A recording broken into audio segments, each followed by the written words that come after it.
Hello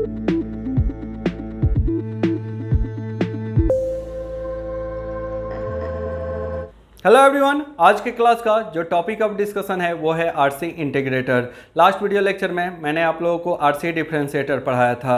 अगर आप लोगों को लास्ट वीडियो लेक्चर का टॉपिक अच्छे से समझ में आया होगा तो आज का क्लास बहुत ही आसान लगने वाला है, क्योंकि जो आरसी इंटीग्रेटर होता है लास्ट वीडियो लेक्चर में जो हम लोग आरसी डिफरेंशिएटर पढ़े थे बिल्कुल उसी की तरह होता है। लास्ट वीडियो लेक्चर में हमने क्या बताया था आरसी डिफरेंशिएटर के बारे में कि जो आरसी डिफरेंशिएटर होता है उसका आउटपुट वोल्टेज जो होता है directly proportional to derivatives of input voltage होता है, या उसको हम लोग बोल सकते हैं डिफरेंशिएशन ऑफ इनपुट वोल्टेज का डायरेक्टली प्रोपोर्शनल होता है। Output voltage directly proportional to differentiation of input voltage होता है। ठीक है, किस में? तो आरसी डिफरेंशिएटर में। तो आज की क्लास में हम बताने वाले हैं कि आरसी इंटीग्रेटर जो होता है इसका आउटपुट वोल्टेज जो होता है directly proportional to integration of input voltage होता है। एक्चुअली ये इंटीग्रेटर सर्किट्स है, तो इतना तो आप लोग भी समझ रहे हैं कि इंटीग्रेटर सर्किट्स है तो ये इंटीग्रेशन परफॉर्म करेगा।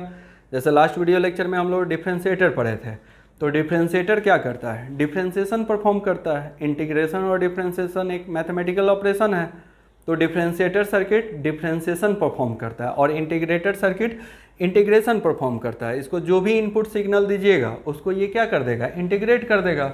आप साइन सिग्नल दीजिएगा तो उसको ये माइनस को साइन सिग्नल बना देगा, कॉस सिग्नल दीजिएगा तो साइन सिग्नल में कन्वर्ट कर देगा, और भी कुछ इनपुट वेव फॉर्म वाला सिग्नल दीजिएगा तो कुछ अलग आउटपुट वेव फॉर्म का सिग्नल प्रोड्यूस कर देगा। ठीक है, और हमने ये भी बताया था कि जो आरसी डिफरेंशिएटर सर्किट होता है वो एक तरह का लीनियर वेव शेपिंग सर्किट्स होता है। और वेव शेपिंग सर्किट्स क्या होता है आप लोग ऑलरेडी जानते हो। ठीक है, वेव शेपिंग सर्किट्स वो होता है जो कि वेव फॉर्म के फॉर्म को चेंज करता है या वेव के फॉर्म को चेंज करता है। ठीक है, जैसे हम लोग एक वेव फॉर्म वाला कोई सिग्नल उसको दिए तो उसके वेव फॉर्म को चेंज करके कुछ दूसरा वेव फॉर्म वाला आउटपुट सिग्नल प्रोड्यूस करता है।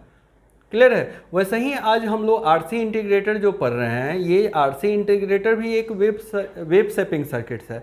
अगर आपसे पूछा जाए कि ये लीनियर वेव शेपिंग सर्किट्स है कि non linear wave shaping circuits है, तो आप लोगों का जवाब होना चाहिए कि ये हमारा लीनियर वेव शेपिंग सर्किट्स है। इसलिए क्योंकि ये रजिस्टर और कैपेसिटर जो कि लीनियर सर्किट्स एलिमेंट्स होता है इससे इसका डिजाइन किया जाता है, इसीलिए इसका नाम आरसी इंटीग्रेटर है।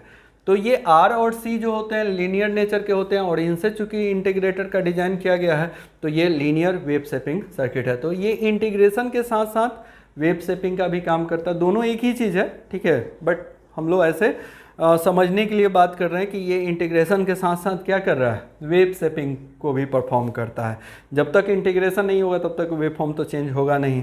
जहाँ तक इसके सर्किट का बात है तो इसका भी सर्किट डिजाइन जो होता है दो ही कंपोनेंट्स से किया जाता है, रजिस्टर और कैपेसिटर से। इससे पहले वाला जो आरसी डिफरेंशिएटर पढ़े थे उसका भी डिजाइन रजिस्टर और कैपेसिटर से किया गया था, लेकिन एक चीज़ का चेंजिंग होगा पोजीशन का।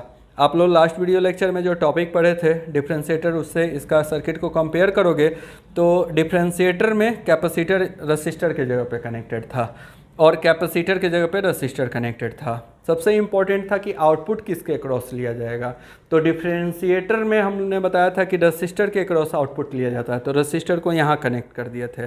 और इंटीग्रेटर में सर्किट देख के आप लोग को पता चल गया होगा कि आउटपुट किसके अक्रॉस लिया गया है। ठीक है, तो इंटीग्रेटर में कैपेसिटर के अलॉन्ग या अक्रॉस हम लोग आउटपुट वोल्टेज लेते हैं। ठीक है, तो बहुत सारा चीज़ जो है उसी से रिलेटेड है, थोड़ा बहुत चेंजेज होगा उसको हम लोग देखेंगे। ठीक है, चेंजेज मतलब सही पूछे तो ये उससे बिल्कुल उलट हो जाएगा, है तो उसी की तरह लेकिन पूरा का पूरा उलट हो जाएगा। उसके कंपेयर में बात कर रहे हैं इसीलिए हम लोग उसका भी बात कर रहे हैं। तो चलिए थोड़ा सा देखते हैं कि कैसे इंटीग्रेटर सर्किट डिफरेंशिएटर सर्किट से उल्टा है। ठीक है, फर्स्ट पॉइंट हमने लिखा है a circuit that gives an output voltage is directly proportional to the input of its integral of inputs integral of its input is known as integral circuit. फिर से मैं रिपीट कर देता हूँ और उसके बाद समझाऊंगा, हालांकि इसमें बहुत ज़्यादा कुछ समझाने वाला चीज़ है नहीं। A circuit that gives an output voltage a circuit that gives an output voltage is directly proportional to the integral of its input directly proportional to the integral of its input is known as integrating circuit. बोला जा रहा है कि एक circuit जिसका output जो voltage होता है वो directly proportional to integral of, integral मतलब इंटीग्रेशन ऑफ भी बोल सकते हैं, इंटीग्रल को इंटीग्रेशन ऑफ इनपुट वोल्टेज भी बोला जा सकता है। तो ओवरऑल आपको ये समझ में आना चाहिए कि ऐसा सर्किट जिसका आउटपुट वोल्टेज जो होता है directly proportional to integral of input voltage होता है या इनपुट होता है, उसको हम लोग क्या बोलते हैं, इंटीग्रेटर बोलते हैं। ठीक है, अब देखो इसी चीज़ को मैथमेटिकली यहाँ पे या थोड़ा शॉर्ट में एक्सप्लेन किया गया है। Output directly proportional to integral of input लिखा गया है। यहाँ पे प्रोपोर्शनल का साइन हटेगा तो कुछ कांस्टेंट आएगा। यहाँ पे जो कांस्टेंट आता है 1/RC आता है। RC क्या होता है, लास्ट वीडियो लेक्चर में मैंने बताया था, याद है? RC को क्या बोलते हैं? तो RC is the time constant, तो 1/RC के बराबर आ जाएगा। तो देखो ये प्रोपोर्शनलिटी का साइन हटाओगे तो इक्वल लेके आओगे, V आउट इक्वल टू आएगा 1/RC integration of V in dt। ये तो आना ही है कांस्टेंट, क्योंकि इंटीग्रेशन डायरेक्टली प्रोपोर्शनल हटा रहे हो तो ये कांस्टेंट आएगा। देखने वाला बात क्या है कि यहाँ पे जो इंटीग्रेशन ऑफ V इन है और V आउट है, इन दोनों में डायरेक्टली प्रोपोर्शनल का रिलेशन है। बस इतना से हम लोग को मतलब है। आज के क्लास में ये फार्मूला भी हम लोग प्रूफ करने वाले हैं, ठीक है, कि कैसे इसका आउटपुट वोल्टेज जो होता है 1/RC integration of V in dt होता है। ठीक, चलिए थोड़ा सा और आगे बढ़ें। नेक्स्ट पॉइंट क्या है? नेक्स्ट पॉइंट है an integrator circuit may be realized by a simple RC series circuit.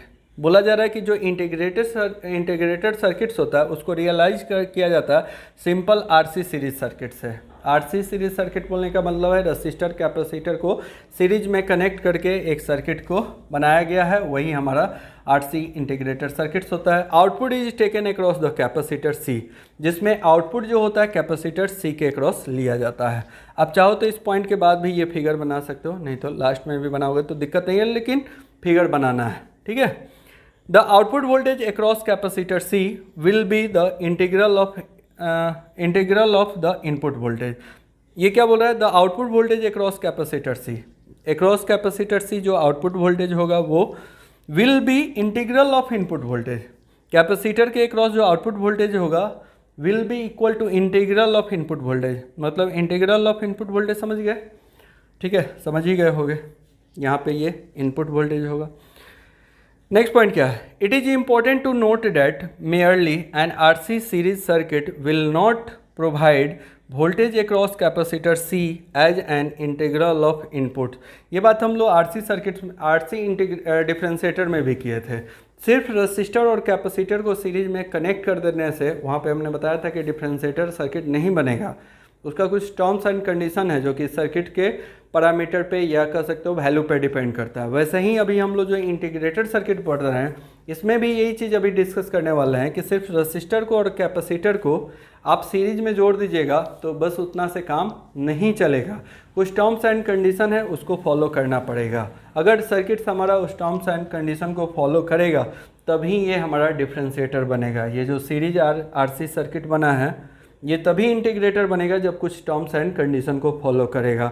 अगर आपको डिफरेंशिएटर का कंडीशन याद है तो जस्ट उसका अपोजिट इसका कंडीशन है। ठीक है, पहला कंडीशन देखिए, पहला कंडीशन नहीं, अभी एक पॉइंट है उसके बाद हम फिर पढ़ेंगे। The condition to be fulfilled for making an RC series circuit as an integrator are given below. The condition to be fulfil, जो कंडीशन है वो फुलफिल होना चाहिए for making an RC series circuit as an integrator. ठीक है, RC series circuit को integrator होने के लिए कुछ टर्म्स एंड कंडीशन है उसको फुलफिल करना होगा। आर गिवन बिलो, ये दो हमारा A और B कुछ कंडीशन है, इसको फुलफिल करेगा तभी ये इंटीग्रेटर सर्किट कहलाएगा। पहला कंडीशन क्या है? The time constant RC of the circuit should be very large as compare to time period of the input signal. कहानी यहाँ पे चेंज है। अगर आप डिफरेंशिएटर से कंपेयर करोगे तो हम लोग यहाँ पे पढ़ रहे हैं कि RC ग्रेटर देन T है, जबकि लास्ट वीडियो लेक्चर में डिफरेंशिएटर में हमने पढ़ाया था RC जो होता है लेस देन T होता है। हमने बताया था कि T जो होता है इनपुट सिग्नल का टाइम पीरियड होता है। T is the time period of input signal. ठीक है, जो इनपुट सिग्नल यहाँ पे देते हैं, ये एक मान लो AC सिग्नल है तो एक साइकिल का जो टाइम होता है that is called time period.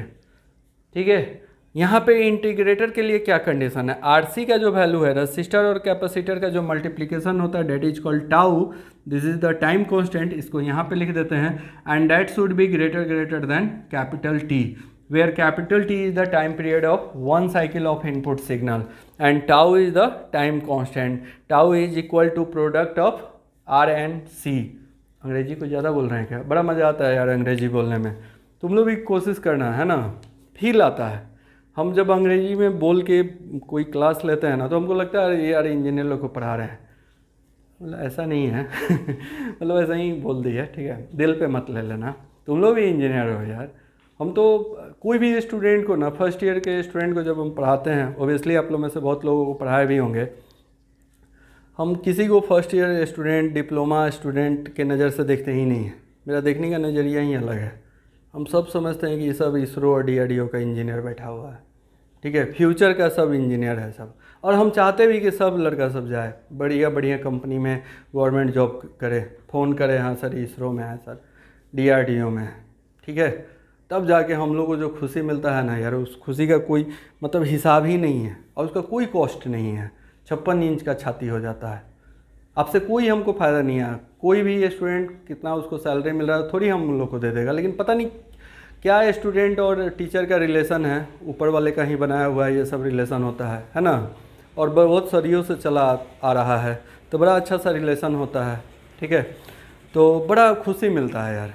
तो मेरा देखने का नज़रिया ही अलग होता है। हम तो हर एक स्टूडेंट को देखते हैं कि भाई, क्योंकि कई एक साल से पढ़ा रहे हैं और हर साल ये फर्स्ट ईयर में स्टूडेंट आते हैं, 3 साल हम लोग के नज़र के सामने से पास आउट होते हैं, चौथा साल उनका फ़ोन आता है, रेलवे में नहीं भी फ़ोन आता है तो फेसबुक का ऐसा अभी ज़माना हो गया, सब अपडेट करते रहता है, join railway, north east railway, तो फलना रेलवे। अभी इलेक्ट्रिकल का कुछ लड़का लोग का रिजल्ट आया था पिछला साल, ठीक है, तो सब अप टू डेट किया था रेलवे का, तो हमको बड़ा अच्छा लगता है, ठीक है। फ़ोन करे नहीं करे उससे कोई मतलब नहीं, हमको उससे नहीं मतलब है कि हमको फ़ोन करके बोले हम उसको पूरा शाबाशी दें, कोई मतलब नहीं यार, जब समझ रहे हो ना, बस इतना ज़रूर कोशिश रहता है कि अपना जो पढ़ाए वो पढ़ाई काम आए। वैसे ही आप लोग भी पढ़िए, अपने आप को देखने का नज़रिया बदलिए, अपने आप को जेई समझिए, अपने आप को इंजीनियर समझिए, फीलिंग लाइए। सिर्फ नाम के आगे ER लिख देने से कोई इंजीनियर नहीं बनता है।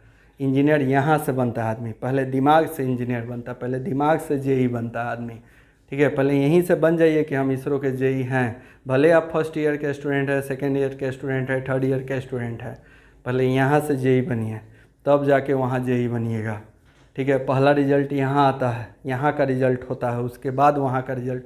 जो बच्चा सोचेगा ही नहीं कि हमको जेई बनना है, कि क्या बनना है, नहीं बनना है, वो नहीं बनेगा।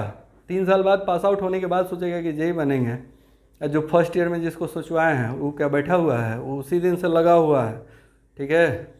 इसलिए आप लोग पहले यहाँ से बनिए, सोच बनाइए कि नहीं हमको जेई बनना है, इसरो में जाना है, DRDO में जाना है, IOCL में जाना है, NTPC में जाना है, ठीक है, IOCL, जितना भी कंपनी है यार, उतना कंपनी का नाम याद नहीं रहता है, हमको जाना है, मतलब जाना है, हमको कोई रोकने वाला नहीं है, ठीक है। चलो बकवास हो गया, आगे बढ़ते हैं बस। बट ये बकवास नहीं था, ठीक है, बकवास नहीं था, इसको दिल पे लेना है, दिमाग में रखना है। आते हैं टॉपिक पे। द वैल्यू ऑफ आर, इसको याद रखना है यार, बहुत ही ईजी है, ठीक है, बहुत ज़्यादा बहस करने की जरूरत नहीं है। The value of R, capital R है, ठीक है, should not be smaller than 10 times of capacitance reactance. अब देखो इसका भी कहानी चेंज हो गया यार, ठीक है। हम लोग क्या पढ़े थे पिछले वीडियो लेक्चर में कि जो XC होता है, क्या होता है भाई, XC होता है, XC जो होता है कैपेसिटर का रिएक्टेंस था, ये हमने बताया था ग्रेटर देन 10R होता है। हमने बताया था कि रेजिस्टेंस का वैल्यू यहाँ पे बहुत ही कम होता है और रिएक्टेंस बहुत ज़्यादा होता है। अब कहानी चेंज हो गया है, अब रजिस्टर का वैल्यू बहुत ज़्यादा होगा और जो रिएक्टेंस होगा XC यानी कि कैपेसिटर का जो रिएक्टेंस होगा ये बहुत कम होगा या इक्वल होगा, ठीक है। ओवरऑल याद रखना कि जिसके क्रॉस आउटपुट लेते हैं उसका रेजिस्टेंस या रिएक्टेंस कम होता है। जैसे हम लोग पिछले वीडियो लेक्चर में आउटपुट किसके क्रॉस लिए थे, रेजिस्टर के क्रॉस, तो उसका रेजिस्टेंस वैल्यू बहुत कम था। अभी हम लोग आउटपुट किसके क्रॉस ले रहे हैं, कैपेसिटर के क्रॉस, तो कैपेसिटर का रिएक्टेंस जिसको एक्सिस से रिप्रेजेंट करते हैं वो वैल्यू क्या होगा, बहुत ही कम होगा, ठीक है। थिंक कि समझ गए होंगे, ठीक है। अब देखो यहाँ पे आर क्या लिखा हुआ है, greater than equal to, R greater than equal to 10 XC, मतलब आर का जो वैल्यू है, रजिस्टर का जो वैल्यू है, ये 10 गुना ज़्यादा या 10 गुना के बराबर होना चाहिए XC का। XC इंटू 10 लिखा हुआ, मतलब इस वैल्यू की या तो ये रजिस्टर बराबर हो या उससे बड़ा हो, तो कोई दिक्कत नहीं है, उससे छोटा नहीं होना चाहिए, मतलब 10XC से आर का वैल्यू छोटा नहीं होना चाहिए, बराबर रहेगा चलेगा। अब देखो XC के बदले हम लोग क्या लिख सकते हैं, XC के बदले हम लोग लिख सकते हैं XC is the reactance, 1/ωc होता है, लास्ट वीडियो लेक्चर में बताए थे, और 1/ω का वैल्यू क्या लिख सकते हैं, 2πf लिख सकते हैं, और C आ जाएगा। तो देखो ये XC के बदले ये लिखा हुआ, तो 10 तो ऊपर में ही रह जाएगा, 2πfc आ जाएगा, यानी कि आप बोल सकते हो R greater than equal to 10 2πfc, ये दोनों के साथ इसका यही रिलेशन, ये तो इसी का वैल्यू ये लिखा हुआ ना, तो ऐसे भी लिखा जा सकता है, ठीक है। तो चलो एक काम करो, वीडियो को पॉज करो, फटाफट लिख लो यहाँ तक, ये सर्किट डायग्राम जरूर बनाना। नेक्स्ट अब हम लोग इसका डेरिवेशन करेंगे, जो कि बहुत ही इजी डेरिवेशन होगा, फिर उसके बाद एडवांटेज डिसएडवांटेज, उसके बाद एडवांटेज डिसएडवांटेज एप्लीकेशन, और फिर हम लोग इनपुट आउटपुट का वेव फॉर्म भी करेंगे, ठीक है। तो फटाफट लिखिए यहाँ तक आप लोग। तो हम लोग अभी एक छोटा सा डेरिवेशन यहाँ पे करने वाले हैं, ठीक है, और डेरिवेशन के थ्रू हम लोग प्रूफ करने वाले हैं कि कैसे इसका जो वी आउट होता है वो इक्वल होता है 1/RC integration of V in D t के, ये चीज़ हम लोग प्रूफ करने वाले हैं।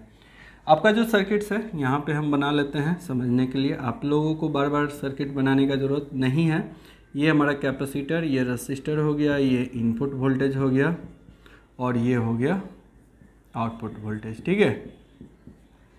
अब देखो ये जो लाइन लिखे हैं, एक्चुअली जहाँ तक आप लोग लिखे थे ना, दो कंडीशन लिखाए थे, उसके बाद ये लिख लीजिएगा। इस लाइन में उसी कंडीशन के बारे में बोला जा रहा है।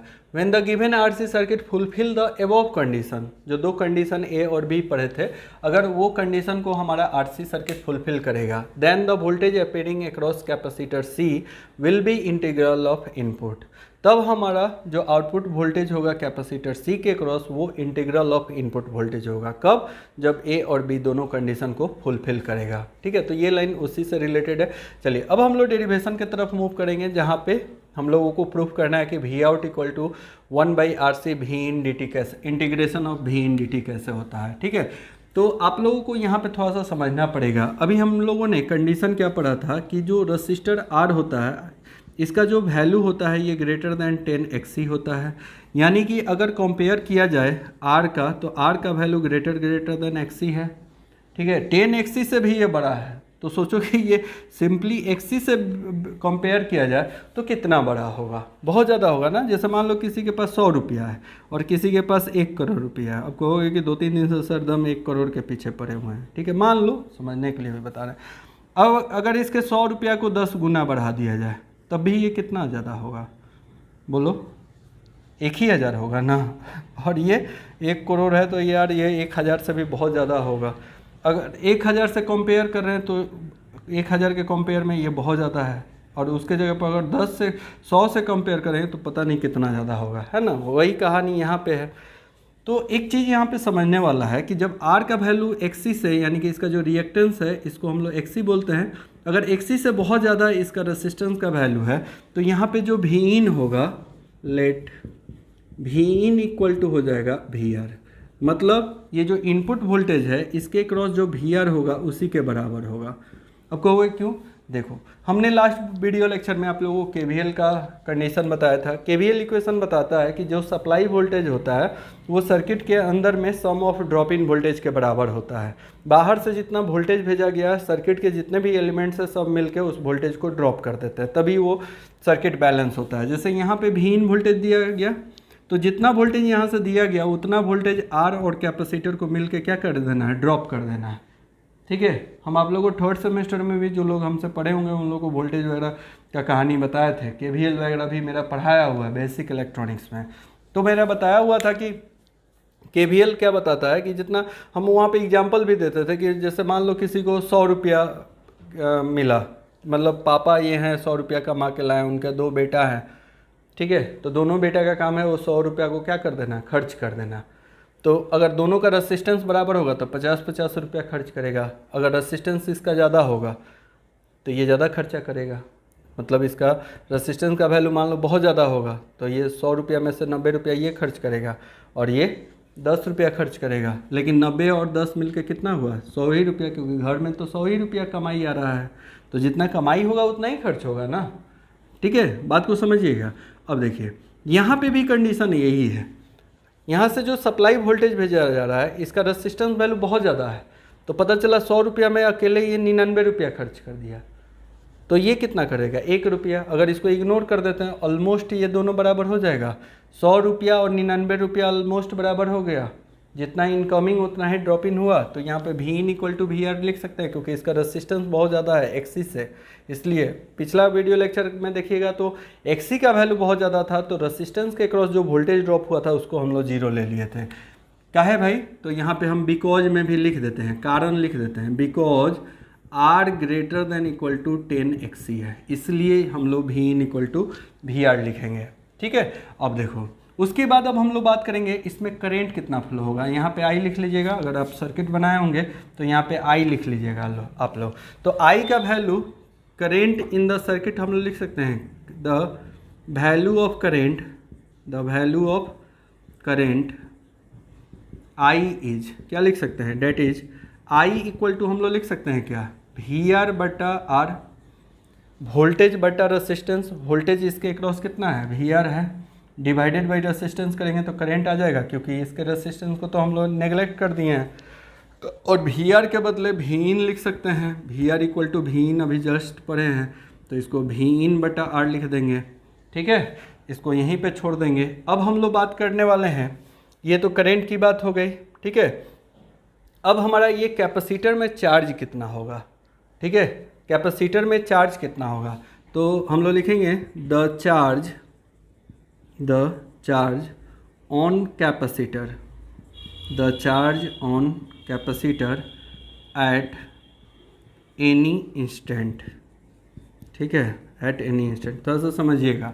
ये आई करंट फ्लो हो रहा है, इस आई का हम लोग वैल्यू डिटरमाइन कर लिए, वी इन बाई आर या वी आर बाई आर, और यही आई करंट जो है इस कैपेसिटर से फ्लो होगा। तो कैपेसिटर धीरे धीरे करंट फ्लो होने के कारण चार्ज होगा, तो किसी वक्त पे चार्ज होगा तो उसको चार्ज होने में काफ़ी टाइम लगेगा, तो उसको टाइम जो लगा तो एक वक्त पे उसमें कितना चार्ज होगा उसको बोलेंगे the charge on capacitor at any instant. Instant का मतलब है किसी वक्त पे या एनी वक्त, कोई वक्त है उस वक्त पे क्या होगा चार्ज ऑन कैपेसिटर। तो Q का वैल्यू आप लोग पढ़े होंगे। ठीक है, कैपेसिटर का Q का वैल्यू होता है integration of I D T, ये भी एक फार्मूला होता है। चार्ज ऑफ कैपेसिटर का ये एक फार्मूला है, Q equal to integration of I D T. I का वैल्यू ऑलरेडी यहाँ पे निकाल चुके हैं हम लोग, इंटीग्रेशन ऑफ आई का वैल्यू यहाँ से पुट करेंगे। आई का वैल्यू क्या पुट करोगे, भी in by R into D T put कर देंगे। आर कांस्टेंट है तो इंटीग्रेशन से बाहर आ जाएगा, तो 1 बाई आर आ जाएगा। इंटीग्रेशन के अंदर में बच क्या गया, भी इन डी टी। ठीक है, ये हमारा Q का वैल्यू है। हम लोग को निकालना क्या है, फाइनल आउटपुट वोल्टेज निकालना है, तो हम लोग लिखेंगे the output voltage, the output voltage V not is. ठीक है, V नॉट का वैल्यू क्या होगा, तो कैपेसिटर के क्रॉस निकालना है, क्योंकि आउटपुट वोल्टेज हम लोगों को किसके क्रॉस निकालना है, कैपेसिटर के क्रॉस। तो इसको ऐसे लिख देते हैं, the output voltage V not across capacitor लिख देते हैं, एक्रॉस कैपेसिटर C। ठीक है, तो इसका वैल्यू क्या होगा, तो C का आउटपुट वोल्टेज V नॉट का वैल्यू होगा, इसको VC भी लिख सकते हैं हम लोग, Q बाई सी लिख सकते हैं। लास्ट वीडियो लेक्चर में आप लोगों को Q का वैल्यू पता था, चार्ज ऑन कैपेसिटर का एक फार्मूला होता है CVC, याद है, लास्ट वीडियो लेक्चर में बताए थे। यहाँ पे वोल्टेज अक्रॉस कैपेसिटर होता है, तो VC का अगर यहाँ से फार्मूला निकालोगे तो क्या आएगा, Q बाई सी आएगा। ठीक है, वोल्टेज अक्रॉस कैपेसिटर क्या होता है, Q बाई सी होता है, तो यहाँ से V not equal to VC लिखेंगे, क्योंकि जो हमारा यहाँ पे कैपेसिटर के अक्रॉस वोल्टेज होगा, क्योंकि ये पैरेलल है तो VC V नॉट के बराबर होगा, तो V not equal to VC equal to लिखेंगे Q बाई सी।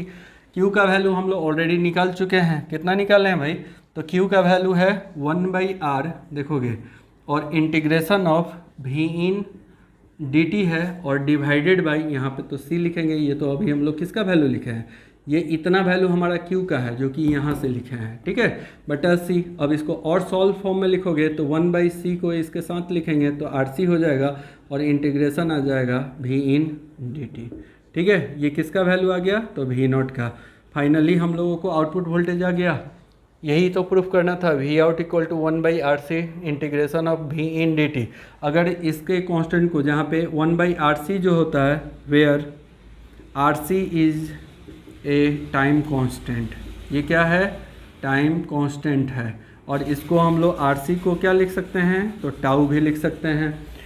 अगर ये हमारा टाइम कांस्टेंट है तो टाइम कांस्टेंट को हटाओगे तो V0 जो आएगा directly proportional to integration of V in dt आएगा, ठीक है। तो ये हमारा फार्मूला आ गया, या V इन dt के जगह पर इंटीग्रेशन ऑफ V इनपुट लिख सकते हैं।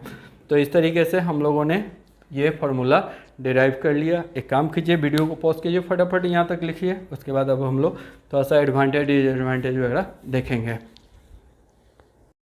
तो अब हम लोग इसका एडवांटेज सबसे पहले देखने वाले हैं, ठीक है। इसका जो एडवांटेज है, बिल्कुल जो आप लोगों ने RC डिफरेंशिएटर पढ़ा था वही सही, सेम टू सेम वही एडवांटेज इसमें भी होगा, क्योंकि सर्किट तो यार सेम ही है। सिंपल कंस्ट्रक्शन समझ ही रहे हो, दो ही कंपोनेंट्स है, रेसिस्टर कैपेसिटर, तो उसका कंस्ट्रक्शन में कोई लफड़ा नहीं है। लो कॉस्ट, क्या बहस करना है, एक रेसिस्टर और एक कैपेसिटर का खर्चा ही कितना आता है। Easy to design, small size, linearity. Linearity क्या होता है ऑलरेडी बता चुके हैं, ये भी चूँकि linear wave forms wave shaping circuits का टाइप्स है, तो ऑलरेडी समझ ही रहे हो कि ये भी एक लिनियर होगा। लिनियरिटी का क्या एडवांटेज होता है, मैंने बताया था कि प्रेडिक्ट किया जा सकता है। नेक्स्ट जो अपकमिंग वैल्यू है, जो आने वाला वैल्यू है, या जो वैल्यू नहीं भी हम लोग डिटरमाइन किए हैं, उसको भी प्रेडिक्ट कर सकते हैं। जैसे मैंने बताया था कि नेक्स्ट जो वोल्टेज वैल्यू होगा उस पर करेंट का वैल्यू क्या मिलेगा वो हम लोग प्रेडिक्ट कर सकते हैं। तो वो लिनियरिटी का खासियत है। डिसएडवांटेज में थोड़ा बहुत चेंजेज है, ठीक है। देखो क्या, operation is highly dependent on frequency of input signal, ये वो उसी का डिसएडवांटेज है।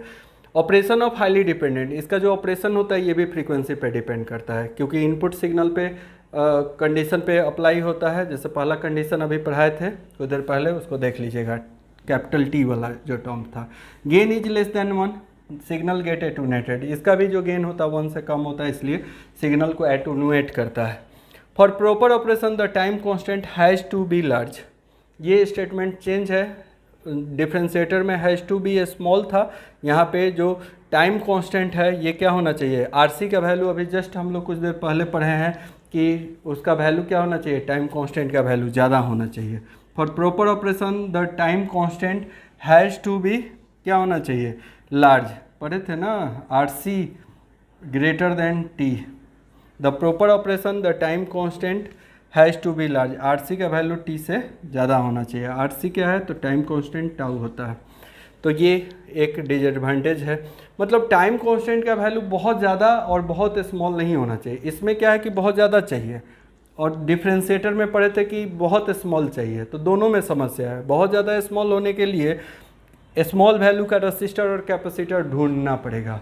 जनरली वेरी स्मॉल वैल्यू का रेसिस्टर कैपेसिटर ढूंढना बहुत मुश्किल वाला काम है। और इस वाले सर्किट में इंटीग्रेटर में क्या देख रहे हैं कि R और C का वैल्यू बहुत ज़्यादा चाहिए, टाइम कांस्टेंट का वैल्यू ज़्यादा चाहिए हम लोगों को। तो टाइम कांस्टेंट का वैल्यू कब ज़्यादा होगा, जब R और C दोनों का वैल्यू ज़्यादा होगा। तो जब हाई वैल्यू का रेसिस्टर और कैपेसिटर यूज करोगे तो उसका साइज़ बड़ा होता है, जिसके कारण सर्किट का साइज़ बड़ा हो जाता है। तो ये इसको डिसएडवांटेज में कंसिडर करते हैं।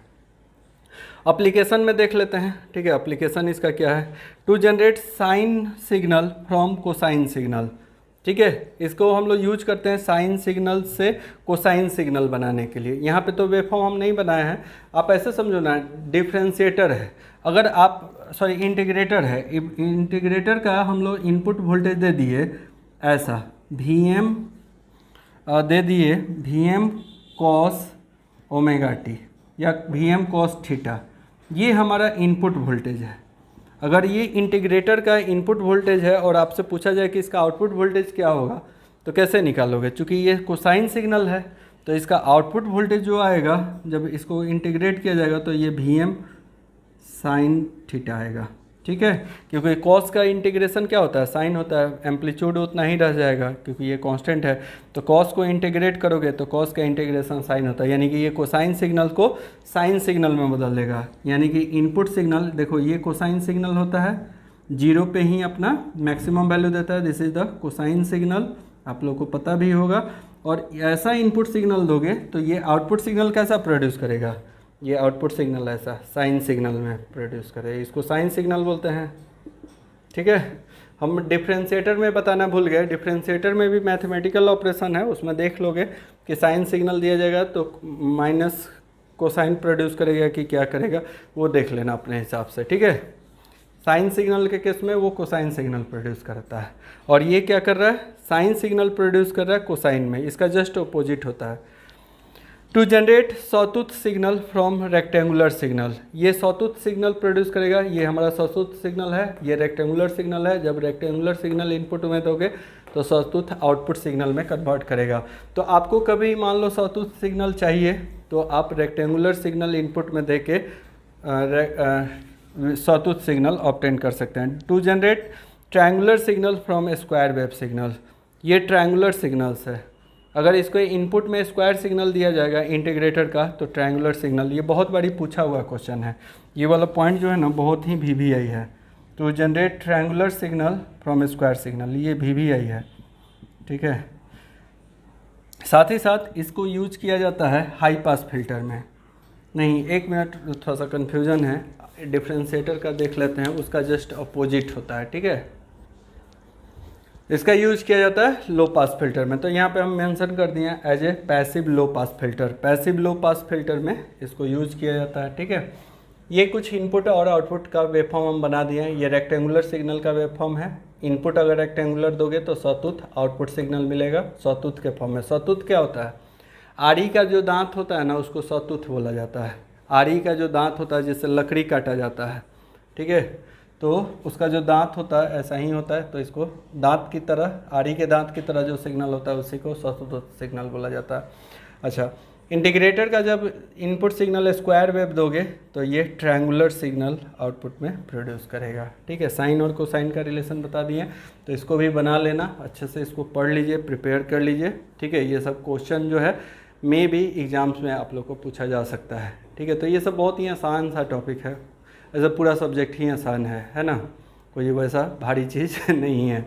तो चलिए, अपना अपना नज़रिया होता है, चीज़ों को जितना हार्ड समझिएगा आपके लिए वो उतना ही पहाड़ की तरह हो जाएगा, जितना आसान समझिएगा तो उतना ही आसान लगेगा। ठीक है, तो नेक्स्ट वीडियो लेक्चर में ये टॉपिक हम लोग का कंप्लीट हो गया। नेक्स्ट जॉब हम लोग को पढ़ना है non linear wave shaping circuit के बारे में पढ़ना है। ठीक है, तो अगले वीडियो में non linear wave shaping circuit के बारे में पढ़ेंगे। Thank you.